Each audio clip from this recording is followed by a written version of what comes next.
il y a quelques années, il y en a peut-être qui le savent exactement, il y a une publication des chercheurs, il n'y a plus de questions. C'est la méthode phonétique, syllabique qui est indiquée, qui est bonne pour tout le monde.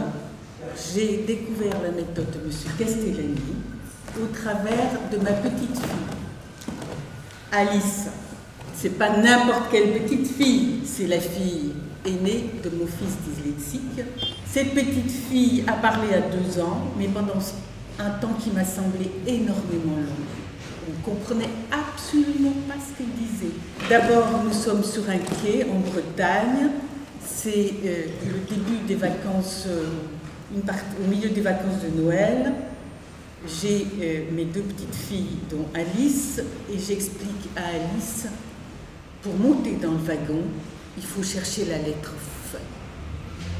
Tout d'un coup, Alice est partie comme une flèche en faisant F. Et j'ai vu qu'elle utilisait la méthode Borel-Maisonnit et j'ai dit, oh, on est sauvés. Je pense que c'est vraiment une méthode qui permet à l'enfant non seulement de rentrer dans la lecture, mais de rentrer dans la communication écrite.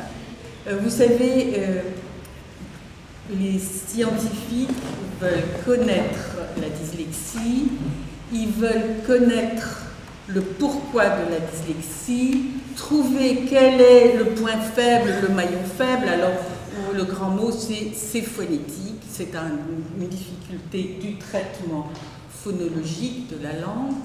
Mais j'ai récemment lu un livre où l'auteur, qui s'appelle Laughlin, si je prononce bien le mot anglais, je ne suis pas sûre, il dit qu'il y a aussi un problème de mémoire de travail. Donc voilà le modèle de fonctionnement de la mémoire de Reed, qui a une entrée et le registre d'informations sensorielles, donc ce sera aussi bien visuel qu'auditif ou kinesthésique pour ceux qui veulent toucher du braille.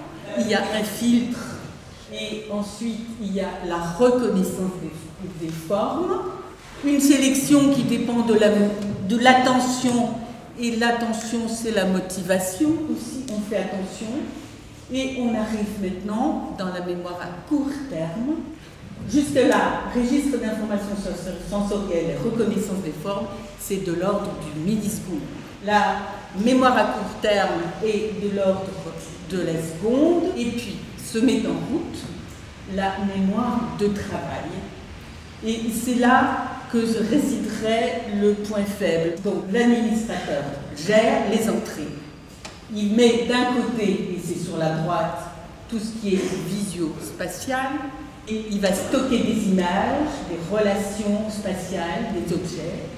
Et de l'autre côté, c'est le registre verbal. Il reçoit les mots, tout ce qui est phonologique, et qui va construire le démarrage du lexique interne sous forme de stock de mots, de stock de langage et de phonologie.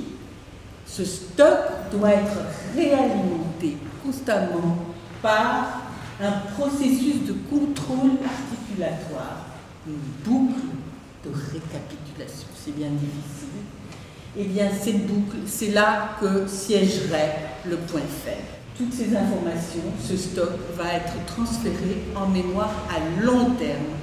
Cette mémoire à long terme, où réside le lexique interne, et où un élève qui veut lire va apparier le mot qu'il voit avec ce qu'il a dans la tête dans son lexique, et quand il veut écrire, il va évoquer le mot qu'il a dans son lexique pour écrire.